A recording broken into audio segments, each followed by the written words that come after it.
రంగములో ఆలోచన ఆయనకు తెలుసండి. శోధన కాలంలో దేవుడు నిన్ను విడిచిపెట్టలేదు, శ్రమకు నిన్ను అప్పగించలేదు, వ్యాధులకు, నిందలకు, అవమానాలకు నన్ను అప్పగించాడే. నా దేవుడు నన్ను చేయి విడిచిపెట్టేశాడని నువ్వు బాధపడుతున్నావేమో, కృంగిపోతూ ఉన్నావేమో. ఈ నూతన సంవత్సరంలో నేను నిన్ను కాపాడేదను. ఆమేన్. ఏ స్థితిలోనైనా, నువ్వు అనుకున్న పరిస్థితి కాదండి, ఏ స్థితిలోనైనా కాపాడుటకు సర్వశక్తిమంతుడు ఆయన మనకు తోడుగా ఉన్నాడు. హల్లెలూయా. అందుకే జెఫన్యా గ్రంథం దగ్గరికి వద్దాం. 3వ అధ్యాయము 19వ వచనములో, జెఫన్యా గ్రంథం 3వ అధ్యాయం 19వ వచనప్పుడు, ఆ కాలమున చెప్పాం కదా, ఏ కాలమున నిన్ను కాపాడుతా అంటున్నాడు? భయంకరమైన ఈ శోధన కాలం అంతటిలో కాపాడని నమ్ముతున్నాం. ఆయన వాగ్దానం నెరవేర్చబడిందా? ఇప్పుడు 2026లో కూడా ఆయన అదే మాట చెప్తున్నాడు, నేను నిన్ను కాపాడుతాను. ఆయన మనం కొనుక్కున్న ఒక వస్తువు గనక ఒక వారంటీ ఉంటుంది కదండి.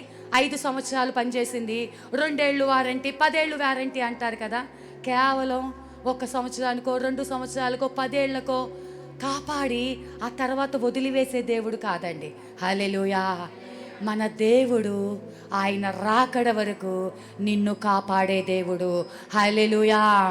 ఇక్కడ అంటున్నాడు ఇంకా, మరి కుంటుచు నడుచుచు వారిని నేను రక్షించెదను, చెదరగొట్టబడిన వారిని సమకూర్చెదను. ఏ ఏ దేశములలో వారు అవమానము నొందిరో అక్కడ నెల్ల నేను వారికి ఖ్యాతిని, మంచి పేరును కలగ. ఎక్కడ అవమానం పొందావు? ఎక్కడ అవమానం పొందావు? నువ్వు తిరిగే ప్రాంతంలోనా? నువ్వు కూర్చున్నటువంటి రచ్చబండ దగ్గర, 4 రోడ్ల మధ్యలోనా, ఆఫీస్లోనా, సెంటర్లోనా? ఎక్కడ నువ్వు అవమానం పొందావు? కానీ అవమానము పొందిన ఆ చోటే నీ అవమానమునకు ప్రతిగా దేవుడు మంచి పేరును, ఆ పేరు మామూలు పేరు కాదండి, ఖ్యాతి, నా పేరు నిలబెట్టాడంటాడు. చూసావా? మన తండ్రి అయిన దేవుడు పేరును మనం నిలబెట్టినట్లుగా ఆ మంచి పేరును, ఖ్యాతిని దేవుడు నీకు అనుగ్రహిస్తాడంట. హల్లెలూయా. మన తల్లిదండ్రులు పెట్టే పేరు, ఖ్యాతి ఇవ్వకపోయి ఉండొచ్చు. చాలామంది పెడతారు, క్రీస్తు దాసు అంటారు, కానీ ఆయన క్రీస్తుకు దాసుడుగా ఉండడు. ఏదో గొప్ప బంగారాజు అని చెప్పి పెడతారు, ఆయన దగ్గర బంగారం ఉండదు. పెట్టిన పేర్లు బట్టి మన పరిస్థితులు మార్చబడవు. కానీ పరిశుద్ధుడైన మన తండ్రి మనతో ఉంటేనండి మన పరిస్థితి అంతా మార్చబడుతుందంట. ఆయన యొక్క పేరుకు తగినట్లుగా దేవుడంట మనకి మంచి పేరు, ఈ లోకంలో పెట్టి పిలిచే పేరు కాదంట. ఆ పరలోక రాజ్యంలో దేవుడు నీకు కొత్త పేరు పెట్టి పిలుస్తాడంట. హల్లెలూయా. ఆ కొత్త పేరును పెట్టి పిలిచి నీకు ఖ్యాతిని అనుగ్రహిస్తాడంటండి. ఆ ఖ్యాతి కోసం నువ్వు ప్రయాసపడు, దానికోసం నువ్వు ప్రార్థన చేయి, దానికోసం నువ్వు నమ్మకంగా ఉండు. సమస్యలు వస్తూ ఉంటాయి, పోతూ ఉంటాయి, కానీ ఎల్లప్పుడూ దేవుడు నీకు తోడుగా ఉన్నాడు. ఆ సమస్యలు నువ్వు అనుకుంటున్నావా నేనే జయించాను అనుకుంటున్నావా? నువ్వే బయటపడ్డాను అనుకుంటున్నావా? నీ బలహీనతల నుండి నువ్వే విడిపించబడ్డావు అనుకుంటున్నావా? ఈ సంవత్సరం అంతటిలో ఎలా కాపాడాడో రాబోవు సంవత్సరంలో కూడా ఆయన కాపాడతానంటున్నాడు. ఇర్మియా గ్రంథంలో 15వ అధ్యాయం గనక మనం చూసుకున్నట్లయితే, ఇర్మియా గ్రంథము 15వ అధ్యాయము 19 నుంచి,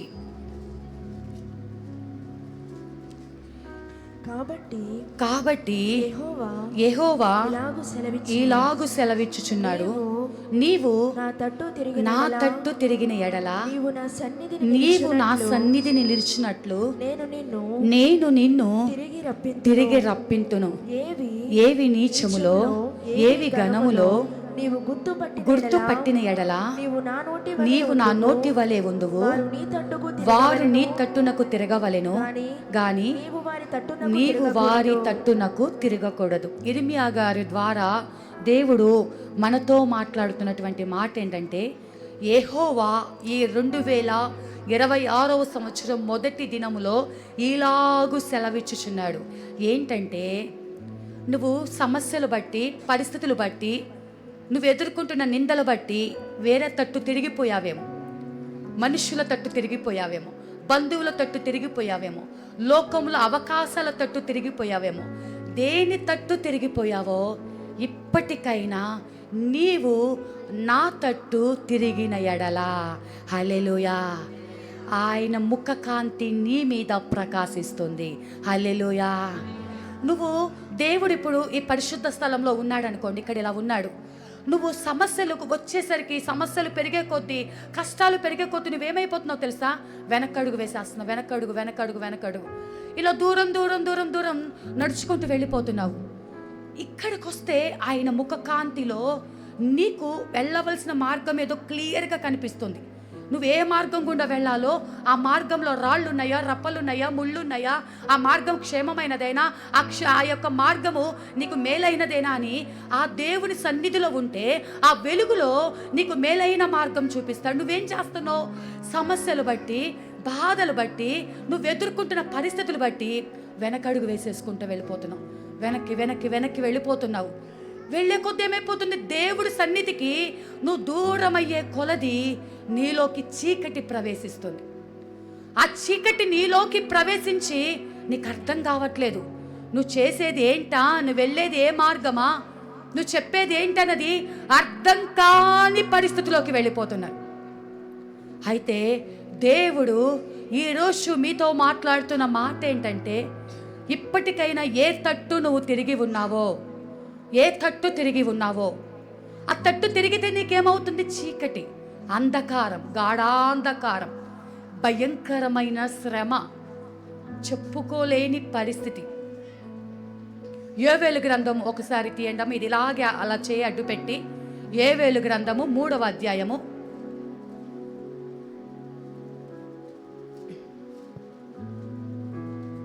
ఒక్క నిమిషం, 3వ అధ్యాయము 752 పేజీ నెంబరు, 3వ అధ్యాయము చివరిగా చూసుకున్నట్లయితే 18వ వచనంలో నేను చదువుతానమ్మా. నీటి ఊట యెహోవా మందిరములో నుండి ఉబికి పారి షిత్తీము లోయను తడుపును. నీటి ఊట ఉబికి పారి. ఈ నీటి ఊట ఎక్కడి నుండి బయలుదేరింది అంటే గనక, నాన్న సంతోష్ దుర్గ ఇటు పక్కకు వచ్చేసేయండి, ఇక్కడ కుర్చీలు ఖాళీ ఉన్నాయి, ఇటు వచ్చేసేయండి. నాకు కనిపించట్లే, మీరు వచ్చేయండి. బన్ను ఇటు పక్క ఖాళీ ఉంది, ఇటు వచ్చేసేయి. ఇటు పక్క కూడా కుర్చీ ఖాళీ ఉంది ఒకేళ.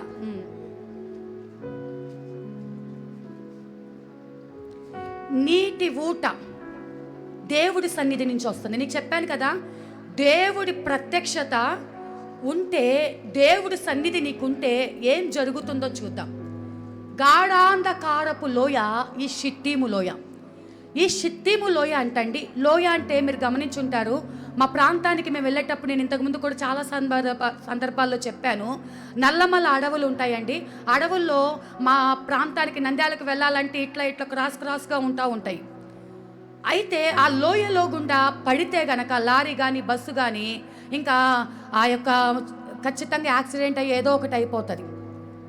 అలాంటి లోయ, అంతకంటే భయంకరమైన లోయ షిత్తీము లోయ. ఆ లోయలో ఉన్నటువంటి అక్కడ కొన్ని చెట్లు ఉన్నాయంట. ఆ చెట్లు అనుకున్నాయంటండి, ఆ చెట్లు ఏమనుకున్నాయంటే, ఈ భయంకరమైన పరిస్థితి నేను తట్టుకోలేకపోతున్నాను, ఇక్కడ నీళ్లు లేవు, ఇక్కడ ఎండిపోయిన పరిస్థితిలో నేను ఉంటున్నాను, ఇక్కడ ఎవరైనా నా దాహానికి నీళ్లు తీరిస్తే బాగుండు, నేను బలం పొందుకుంటాను, నేను ఇంకొంచెం పెరుగుతాను, ఉన్న చోటనే ఉన్నాను, నాకు ఎవ్వరు దాహం తీర్చడానికి ఎవ్వరు లేరు అనుకొని ఆ లోయలో ఉన్న చెట్లు, అంటే మనము కష్టాలలో ఉన్నప్పుడు ఎలా మాట్లాడుకుంటూ ఉన్నామో, మాకెవరు చెయ్యందించే వాళ్ళు లేరా, మాకెవరు సహాయం చేసేవాళ్ళు లేరా, మాకెవరన్నా ఇంతమంది ధనవంతులు ఉన్నారుగా, మాకెవరో ఒకరు సహాయం చేయొచ్చుగా. మా అబ్బాయి ఒకసారి ఫస్ట్లో అన్నాడమ్మా, నీ సాక్ష్యము ఇన్ని లక్షల మంది చూశారు కదా, ఒక్కొక్కళ్ళు ఒక్కొక్క రూపాయి పంపించినా మనకి ఎన్ని లక్షలు వచ్చి మన సమస్యలు తీరిపోతాయి అన్నాడు ఒకసారి. అంటే మనుష్యులుగా మన ఆలోచన ఎప్పుడు మనుష్యుల సహాయం కోసం వెంపర్లాడుతూ ఉంటుంది. అట్లా మనుషుల సహాయం ఎక్కడి నుంచో సహాయం వస్తుందా అని. అలాగే మనలాగానే ఈ లోయలో ఉన్న చెట్లు కూడా ఎక్కడి నుంచైనా సహాయం దొరికితే బాగుండా అని అనుకుంటా ఉన్నాయంట. అయితే దేవుడు ఒకరోజు దర్శించి ఆ లోయలో ఉన్నటువంటి చెట్లను దేవుడి సన్నిధిలో నుండి పారేటువంటి ఒక జీవ నదిని, నీటి ఊటను, ఒక ఊటను అలా పంపించాడంట. వాక్కును పంపించినట్లుగా ఆ లోయలోకి పంపించాడంట. ఈ ఊట ఆ లోయలోకి వెళ్ళగానే ఇప్పుడు ఆ ఎండిపోయిన చెట్లు అసలుకే ఎండిపోయి ఉన్నాయి కదండి. ఎండిపోయిన చెట్టుకి నీళ్లు పోస్తే వెంటనే ఎన్ని నీళ్లు పోసినా పీల్చేసుకుంటా ఉంటుంది. అదే రీతిగా ఈ చెట్లన్నీ కూడా బాగా తృప్తిగా తాగి నీళ్లు తాగుతానే ఉన్నాయంటండి. తాగి ఇప్పుడు ఏమైందంటే తృప్తి తీరా పెరగటం మొదలుపెట్టాయి, కొమ్మలు పెరగటం మొదలుపెట్టాయి, వేళ్ళు విస్తరించటం మొదలుపెట్టాయి, వృక్షాలుగా మార్చబడ్డాయి. రోజు రోజుకి పెరిగిపోతూ ఉన్నాయి. సంతోషపడుతున్నాయంట. లోయలో ఉన్న నన్ను దేవుడు దర్శించాడు. దేవుడు ఎంత గొప్పవాడు, దేవుడు ఎంత శక్తిమంతుడు, దేవుడు ఎంత ప్రేమమయుడు. నన్ను ఎవరు పట్టించుకోలేదనుకున్నా, నా మీద ఎవరు జాలి చూపలేదనుకున్నా, ఈ మనుషులందరూ వదిలేసినా నా దేవుడు నన్ను కనికరించాడు అనుకొని సంతోషపడుతున్న సమయంలో ఒకానొక రోజు అంటండి కొంతమంది మనుషులు ఆ లోయలోకి వెళ్ళారంట. వాళ్ళ భుజాల మీద పెద్ద పెద్ద కొడవళ్ళు, గొడ్డళ్ళు పెట్టుకొని ఆ చెట్లనంట నరకటం ప్రారంభించారంట. చెట్లను నరుకుతూ ఉన్నప్పుడు ఒక్కొక్క చెట్టు ఇప్పుడు కేకలు పెడుతుందంట. అయ్యో ప్రభువా, నన్ను రక్షించయ్యా, ఈ దెబ్బ నేను తట్టుకోలేకపోతున్నా, ఈ శ్రమ నేను తట్టుకోలేకపోతున్నా, ఈ అవమానం నేను తట్టుకోలేకపోతున్నానయ్యా, ఈ వేదన నా వల్ల కాదయ్యా, ఈ నింద నా వల్ల కాదయ్యా, నైనా ఈ బాధ నుండి నన్ను విడిపించయ్యా. నేను అంతా బాగానే ఉందిలే అనుకున్నాను, నేను బాగా సెటిల్ అయిపోయాను అనుకున్నాను, నేను బాగా ఆశీర్వదించబడ్డాను అనుకున్నాను, నిన్ను తెలుసుకున్నానులే అనుకున్నాను, నీ చిత్తం జరిగిస్తున్నాలే అనుకున్నాను. కానీ ఇప్పుడేంటి దెబ్బ తట్టుకోలేకపోతున్నానంటే, కానీ మనుషులు ఆపలేదు. కొమ్మలు నరుకుతూ ఉన్నారు, బెరడు తీస్తూ ఉన్నారు, కొమ్మలు నరుకుతూ ఉన్నారు. అరిసి గొంతు పోయేదాకా, సొమ్మసిల్లేదాకా కేకలు పెట్టి చెట్లు మౌనమైపోయి, ఈ శ్రమ నాకు తప్పదు, నాకెవరు సహాయం చేసేవారు లేరని శ్రమకు అప్పగించుకున్నాయి. దేవుడు నన్ను విడిచిపెట్టేశాడు. ఒకప్పుడంటే సహాయం చేశాడు, ఒకప్పుడంటే మేలు చేశాడు, ఇప్పుడు దేవుడు నా చెయ్యి విడిచిపెట్టేశాడు అని చెప్పి అనుకొని ఆ కన్నీటితో మనం కూడా ఎన్ని నిద్రలేని రాత్రులు అనుభవించామండి.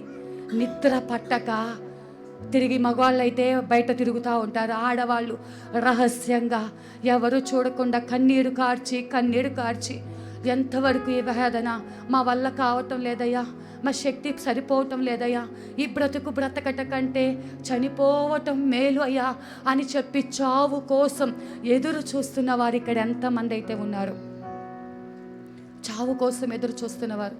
ఆ చెట్లు కూడా ఇంకా సరే దేవుడు మమ్మల్ని చంపుతున్నాడు, ఆయనే బ్రతికించాడు, ఆయనే చంపుతున్నాడు, ఏమైనా చేయనివ్వండి అని చెప్పి అలా వదిలేశాడంట.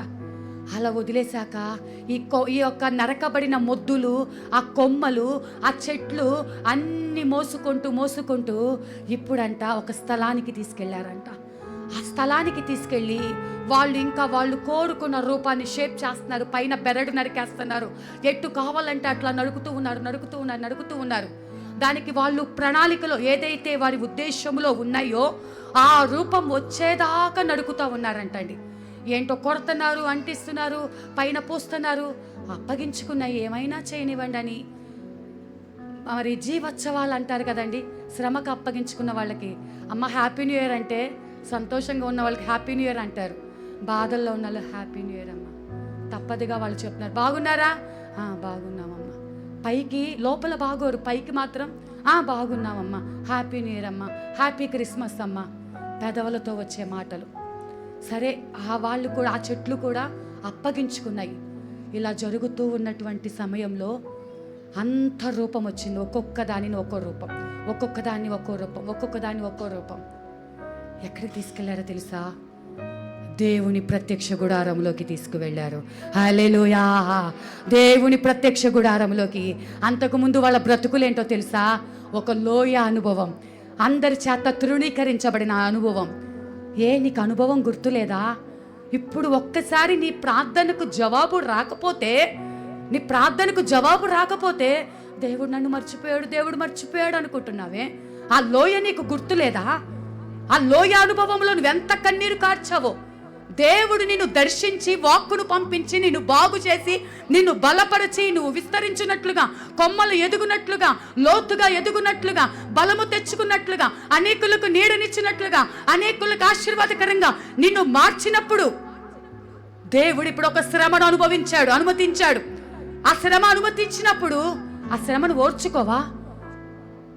అంటే దీవెనలు మాత్రమే కావాలా? దేవుడు నిన్ను తను కోరుకున్న రూపం ఇవ్వటానికి చెక్కుతూ ఉంటాడు. లోయలో నుండి, భయంకరమైన లోయ, పెంట కుప్పతో సమానమైన లోయ, ఆ లోయలో నుండి నరికి వేశాడు. కొమ్మలు అక్కడికి కట్ చేశాడు. ఎక్కడ కట్ చేయాలో ఆయనకు తెలుసండి. ఏవి పెరగకుండా ఆగిపోవాలో ఆయనకు తెలుసు. ఎలా ఉంటే స్ట్రాంగ్గా ఉంటావో ఆయనకి తెలుసు. అదంతా తీసుకొచ్చి ఇప్పుడు ఒక్కొక్క ప్రత్యక్ష గుడారంలో నువ్వు అనుకుంటున్నావు, ఎక్కడో లోయలో ఈ భూమి మీద ఒక సొంత ఇల్లు, అప్పులేమీ లేకుండా తింటాకి ఉంటే చాలండి అనుకుంటున్నావు. ఆ తింటాకి ఉండి ఏ అప్పులు లేకుండా ఒక సొంత ఇల్లు కలిగి పరలోకం వెళ్ళిపోతావా? పరలోకం వెళ్ళగలమా వీటితో? కానీ దేవుడు ఏం కోరుకుంటున్నాడో తెలుసా? అదో ఇదో చాలని తృప్తి పడుతూ నువ్వు ఆ లోయలో ఉండటానికి కాదమ్మా, నువ్వు నాతో ఉండాలి. హల్లెలూయా. నా ఎదురుగా నీవు ఉండాలి. ఆ ప్రత్యక్ష గుడారంలో నువ్వు ఉండాలి. నాకు ఉపయోగపడే పాత్రగా ఉండాలి. నేను కోరుకునే సాధనముగా ఉండాలి. నా చిత్తము నీ జీవితంలో నెరవేరుస్తాను. నాకు దూరముగా ఉండటానికి కాదు ఆశీర్వాదాలు. ఉద్యోగం వచ్చి ఎక్కడికో వెళ్ళిపోతావా? ప్రియాంక అనుకుంది, ఉద్యోగం కోసం ఎంతో ప్రయత్నించింది. గత 21 రోజుల ఉపవాస ప్రార్థనలో, మొన్న 40 కాకుండా అంతకుముందు 3 ఉపవాస ప్రార్థనల కిందట ఉద్యోగం కావాలని ఎన్నో చోట్లకి ప్రయత్నించింది. కానీ దేవుడు ఏం చేశారండి? సన్నిధికి దూరము కాకుండా నువ్వు ఇక్కడే ఉండమ్మా, సేవకులకు సహకారముగా నీవిక్కడే ఉండమ్మా అని చెప్పి దేవుని సన్నిధిలో ఉండటానికి, మంచి ఉద్యోగాన్ని వర్క్ ఫ్రమ్ హోమ్ చేయటానికి దేవుడు కృప చూపి ఉంటున్నాడు. హల్లెలూయా. తను అనుకొని ఉండొచ్చు, నాకు ఉద్యోగం రాలేదు, ఎన్ని ఇంటర్వ్యూస్కి అటెండ్ అవుతున్నాను, హైదరాబాద్ కూడా వెళ్ళొచ్చింది ఆ జాబుకు ముందు, బాగా గుర్తుంది. కానీ తను బాధపడి ఉండొచ్చు, పైకి చెప్పుకోకపోయినా. ప్రార్థన అందరం కూడా మనం చేశాము, ఆ బిడ్డకు జాబ్ రావాలి. ఆ టైమ్ ఆఫ్ పీరియడ్లో చాలా బాధగా, ఏంటి ఇంత చదువుకున్నా కదా, ఎందుకు అటెండ్ అవుతున్నా కదా, ఎందుకు ఇంకా ఉద్యోగం రాలేదు అని అనుకొని ఉండొచ్చు. కానీ ఆ తర్వాత దేవుడు ఏ రీతిగా ఉద్యోగం ఇచ్చాడు. ఇక్కడున్న మనము దేవుడు సన్నిధికి దూరము కాకుండా ఉండటం కోసం కొన్నిసార్లు కొన్నిటికి నీకు అనుమతి ఇవ్వనప్పుడు అది ఎందుకు ఇలా చేస్తున్నాడు, దేవుడు ప్రార్థన వింటలేదా అని అలా అనుకోవటానికి వీలు లేదండి. దేవుడు చిత్తానికి అంగీకరించాలి, లోబడాలి. ఏ ఆశీర్వాదాలైనా శ్రమలు కాదా? ఇప్పుడు చెక్కుతూ ఉన్నప్పుడు ఏంటి అంటే, వాక్యము ద్వారా దేవుడు నిన్ను కొన్నిసార్లు కొంచెం బాధ పెడతా ఉంటాడు. వాక్యము ద్వారా ఆ వాక్యం నీకు ఎలా ఉంటుందంటే, ఈ పాస్టర్ గారు నన్ను చూసే వాక్యం చెప్తున్నారు, కష్టంగా అనిపిస్తుంది, బాధగా అనిపిస్తుంది. నా గురించి చెప్తే ఒక బాధ, చెప్పకపోతే ఒక బాధ. కానీ మాట్లాడేది మనుష్యుడు కాదండి, మాట్లాడేది దేవుడు మాట్లాడుతున్నాడు. దేవుడు మాట్లాడితేనే ఎవరైనా సేవకులు మాట్లాడగలరండి. దేవుడు చిత్తానికి నువ్వు అప్పగించుకున్నప్పుడు ఆ లోయలో నుండి తీసుకువచ్చి నిన్ను విడిపించి దేవుని ఎదురుగా ప్రత్యక్ష గుడారంలో ఆయన కోరుకున్న రూపం ఇచ్చి, ఇప్పుడు ఎంత ఘనత ఆ ఘనత నీకు ఇవ్వాలని దేవుడు కోరుకుంటున్నాడు. హల్లెలూయా. శోధన కాలం నుండి నిన్ను విడిపించాడు 2025. కానీ ఇక్కడ భూమి మీద ఆశీర్వాదాల కోసం కాదు, 2026లో నీ కోసము దాచి ఉంచిన మేలెంతో గొప్పది. హల్లెలూయా. ఆయన ఎదురుగా నిన్ను పెట్టుకోవటం కోసం నీకెంత ప్రార్థన జీవితం కావాలో, ఎన్ని ఉపవాసాలు కావాలో, దేవుని పాదాలు పట్టుకొని ఎంత పెనుగులాడాలో, ఇదంతా దేవుడు నీకు ట్రైనింగ్ ఇస్తూ ఉన్నాడు. హల్లెలూయా. ఇంకా చూసుకున్నట్లయితేనండి, ఇప్పుడు ఇర్మియా గ్రంథంలోకి వద్దాము. ఇర్మియా గ్రంథంలో 15వ అధ్యాయం మనం చదువుకున్నాం కదా, మరొకసారి అది చదువుతాం. 21వ వచనం. దుష్టుల చేతిలో నుండి, చదువమ్మా. దుష్టుల చేతిలో నుండి విడిపించదను, బలత్కారుల చేతిలో నుండి నేను విడిపించదను. ఇంకా పైన గనక మనం చూసుకుంటేనమ్మా 19వ వచనం నుంచి చదువుదాం. కాబట్టి యెహోవా ఈలాగు సెలవిచ్చెను, నీవు నా తట్టు తిరిగిన ఎడల నీవు నా సన్నిధి నిలుచున్నట్లు నేను నిన్ను తిరిగి రప్పింతును. దీనికోసం ఇదంతా చెప్పానండి. నీవు నా తట్టు తిరిగిన ఎడల నీవు నా సన్నిధి నిలిచే భాగ్యం ఇస్తాను. షిత్తీము లోయలో ఉన్న తుమ్మ చెట్లను దేవుడు సన్నిధిలో నిలబడటానికి అవకాశం ఇచ్చిన దేవుడు. ఈరోజు నువ్వు ఏ పరిస్థితుల గుండా ప్రయాణం చేస్తున్నావో ఆయన సన్నిధిలో నిలిచే భాగ్యం నీకు ఇస్తానని దేవుడు వాగ్దాన పూర్వకంగా మాట్లాడుతున్నాడండి. హల్లెలూయా. అంత మాత్రమే కాదు, నీవేం తెలుసుకోవాలంటే ఆయన సన్నిధిలో ఉంటే ఏవి నీచములో ఏవి ఘనములో గుర్తుపట్టాలి. నీ నోటి మాట అలా ఉండాలంట. ఏవి నీచమైనవి, ఏవి ఘనమైనవి. దేవుని సన్నిధి ఘనమైనది, దేవుడి వాక్యము ఘనమైనది, దేవుని పిల్లలతో సహవాసము ఘనమైనది, దేవుని సన్నిధిలో కనిపెట్టుట ఘనమైనది. ఏవి నీచములు అంటే అదేంటండి, మనం బ్రతికేదే లోకము, ఆ లోకం నీచమని చెప్తున్నారు. లోకము దేవుడు అంతా కలగచేశాడు సరే, లోకములో అపవాది గర్జించు సింహం వలె ఎవరిని మింగుదునా అని తిరుగుతుంది. కాబట్టి ఇప్పుడు నువ్వేం చేయాలి? ఆ సింహం దగ్గరికి వెళ్ళి నన్ను మింగు అని ఆ సింహం దగ్గర నిలబడతావా? అపవాది గర్జించు సింహం వల్ల తిరుగుతుంటే నన్ను తినురా, నన్ను మింగురా, నా ఆశీర్వాదం తీసుకో, నా ఆరోగ్యం తీసుకో, నాకున్న దీవెనలు తీసుకో అని అప్పగిస్తావా? నీకేం తెలియాలి? అవి నీచమైనవి. అపవాది దేవుడి దృష్టిలో ఎప్పుడు నీచమైన వాడు. దేవుని దృష్టికి ఘనమైనది దేవుని సన్నిధి. హల్లెలూయా. ఈ భూమి మీద మనకేమి కావాలో అది మనకు అనుగ్రహిస్తాడు. కానీ నువ్వు గుర్తుపట్టగలిగిన జ్ఞానం అంట నీవు కలిగి ఉండాలంట. దేవుడి సన్నిధిలో ఏముంది, లోకంలో ఏముంది, ఈ రెండింటికి వ్యత్యాసాలు తెలిస్తే నువ్వు దేవుడి సన్నిధిని ఎప్పుడు విడిచిపెట్టవండి. నువ్వు లోతుగా ఎదిగితే, ఉద్యోగం రాలేదండి, పెళ్లి జరగలేదండి, దానికోసం కాదండి. ఏది నీచమైనది, ఏది ఘనమైనది, నాకు వివాహం కాకపోయినా పర్లేదు, నేను నా దేవుని దృష్టిలో నా యొక్క పవిత్రతను కాపాడుకొని ఆయన సహాయం చేసేంత వరకు నేను ఎదురు చూస్తాను. హల్లెలూయా. నా స్థితిలో ఇలాగే ఉన్నా పర్లేదు, యోబులాగా ఒక తీర్మానం తీసుకోవాలి. దేవుడిచ్చాడు, దేవుడు తీసుకున్నాడు. ఆ ధైర్యము నీకు ఈ సంవత్సరం, ఈ మాటలు మొదటి దినం నేను ఎందుకు చెప్తున్నానంటే వాటిని ఆయుధాలుగా నువ్వు ధరించాలి. ఈ మాటలన్నిటిని ఆయుధాలుగా ధరించుకొని దేవుడి సన్నిధిలో నేను ఎప్పుడు కదల్చబడను, స్థిరమైన పునాది మీద నా ఇంటిని నేను నిర్మించుకున్నాను, జ్ఞానము కలిగిన ఆయన ఉపదేశమును నేను అంగీకరిస్తున్నాను, దేవుడి చిత్తము మాత్రమే నా జీవితంలో జరగాలి అని ఏది నిజమైనదో ఏది ఘనమైనదో నువ్వు గుర్తుపట్టి ఆయన నోటి వలె నువ్వు ఉండాలంట. నువ్వు ఏదన్నా మాట్లాడుతుంటే, అమ్మ వీళ్ళు మాట్లాడేది మన పక్కింటోళ్ళేనా, మన పై ఇంటోళ్ళేనా, వీళ్ళేంటి ఇంత చక్కగా మాట్లాడుతున్నారు, ఇంత దేవుని జ్ఞానం కలిగి ఎలా మాట్లాడుతున్నారు, ఇంత ఓపికగా ఎలా ఉన్నారు, ఇంత సహనంగా ధైర్యంగా ఎలా ఉండగలిగారు. నువ్వు మాట్లాడుతూ ఉంటే అది దేవుడి మాటలాగా అనిపించాలంట. ఆ రూపంలోకి నీవు మార్చబడాలంట.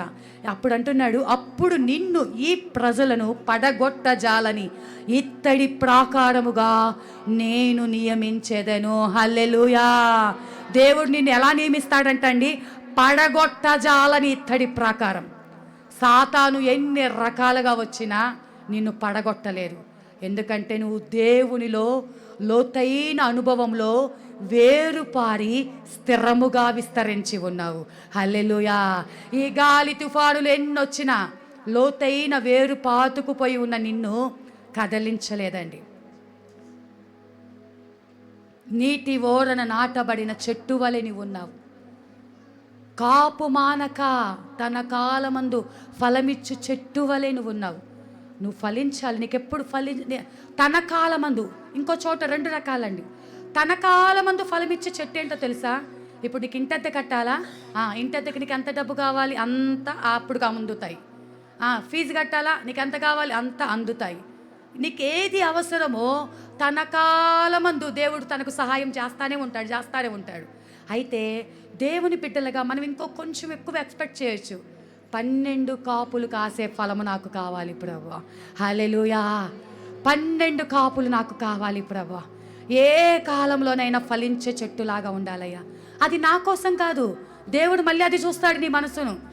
ఎప్పుడు నువ్వే తిని కడుపు నింపుకుంటావా? నువ్వే నీ తోటలో మామిడి చెట్టు ఉందని నువ్వే ఎప్పుడు తింటా ఉంటావా?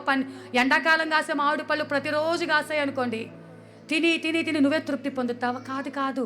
ఈ ఫలాలు నా కోసం కాదయ్యా, నేను తృప్తి పొందాను, ఇప్పుడు ఈ ఫలం తీసుకెళ్ళి నా పక్కన వాళ్ళకి పెడతానయ్యా, ఈ రుచి వాళ్ళకు పంచుతానయ్యా అన్న మనసు నీకుంటే దేవుడు నువ్వు 12 కాపులు కాసే ఫలించే చెట్టులాగా పెడతాడు. హల్లెలూయా. నీకు పెట్టాలన్న మనసు నీకు ఉంటే, సహాయం చేయాలన్న మనసు నీకు ఉంటే దేవుడు అటువంటి ఆశీర్వాదాన్ని నీకు ఇస్తాడంట. పడగొట్ట జాలని ఇత్తడి ప్రాకారంగా నేను నిలబెడతానంటున్నాడు. నిన్ను రక్షించుటకు, నిన్ను విడిపించుటకు నేను నీకు తోడైయుందును గనుక నిన్ను విడిపిస్తాడంట. ఏ బంధకాలలో నీవు బంధింపబడి ఉంటున్నావో నువ్వు ఖచ్చితంగా ఆమేన్ అని వాగ్దానాన్ని స్వీకరించు. నన్ను విడిపించే దేవుడు నాకు తోడుగా ఉన్నాడు. హల్లెలూయా. నేను ఏ స్థితిలో ఉన్నానో ఆ స్థితి నుంచి విడిపించి నాకు తోడుగా ఉంటాడంట. మనుషులు కాదండి నీకు సహాయం. ఎన్ని వేలు ఇచ్చి బాడీ గార్డ్స్ నాకు తోడు పెట్టుకుంటే నా ఊపిరి పోదు అనుకోవటం గ్యారంటీ లేదు. బాడీ గార్డ్స్ కాపాడలేరు, ఏ వాహనాలు కాపాడలేవు. దేవుడు కృప మాత్రమే కాపాడేది. కృప కలిగిన దేవుడు నాతో ఉన్నాడు. హల్లెలూయా. కృప కలిగిన తండ్రి నాతో ఉన్నాడు. ఆయన నన్ను తోడుగా ఉంటానంటున్నాడు. ఇంకేమంటున్నాడంటే, నీ మీద యుద్ధం చేయుదురు గాని నిన్ను జయింపకపోదురని యెహోవా సెలవిచ్చుచున్నాడు. చేస్తారు, వస్తానే ఉంటాయి. ఈ 2026లో యుద్ధం రాదు అని నేను అబద్ధం చెప్పనండి. యుద్ధం రాదని నేను అబద్ధం చెప్పను. యుద్ధం వస్తుంది, కానీ విజయాన్ని కూడా దేవుడు నీకు అనుగ్రహిస్తాడు. హల్లెలూయా. దేవుడు నీకు కావలసిన బలమునిస్తాడంట. నీ ముందు ఆయన నడుచుచు వస్తున్న సైన్యాన్ని ఎదుర్కొనే శక్తిని దేవుడిస్తాడంట. అలాంటి దేవుడు సర్వశక్తిమంతుడు మనతో ఉన్నాడు. ఇంకా అంటున్నాడు, చివరిగా దుష్టుల చేతిలో నుండి నిన్ను విడిపించేదను, బలత్కారుల చేతిలో నుండి నిన్ను విమోచించేదను. హల్లెలూయా.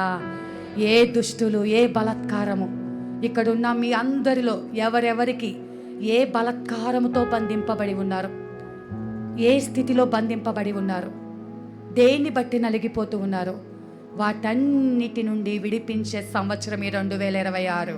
హల్లెలూయా. నువ్వు నమ్మితే దేవుడు మహిమను చూస్తావు. మామూలేలే ఆశీర్వాదాలని నేను అబద్ధాలు చెప్పటం లేదండి. దేవుడు కృప, దేవుని హస్తము, ఆయన సహాయం చేసే విధానము, ఆయనకు మనకు తోడుగా ఎలా ఉంటున్నాడు, ఆయన మన పక్షముగా ఎలా ఉంటున్నాడు, ఆ విషయాన్ని దేవుడు మనతో మాట్లాడి ఉంటున్నాడు. జెఫన్యా గ్రంథంలో ఏ రీతిగా అయితే 3వ అధ్యాయము 19వ వచనం దేవుడు మనకిచ్చిన వాగ్దానము, నీకు అన్ని పరిస్థితుల నుంచి ఇప్పుడు మనం చదువుకున్నవన్నీ కూడా అక్కడ ఉన్నాయి. అన్నిటిని ఆ కాలమున, ఆ శోధన కాలమున, ఆ శ్రమ కాలమున, ఆ వ్యాధుల కాలమున, ఆ కష్టకాలమున, ఆ చీకటి కాలమున, ఆ దిక్కుతోచని కాలమున నేను నిన్ను విడిపిస్తాను, నిన్ను రక్షిస్తాను, నిన్ను బాధ పెట్టిన వారి నుండి నిన్ను రక్షిస్తాను, నిన్ను కాపాడి ఇప్పటిదాకా పడిన నీ అవమానమునకు ప్రతిగా మంచి పేరు, ఖ్యాతిని నేను నీకు అనుగ్రహిస్తున్నాను.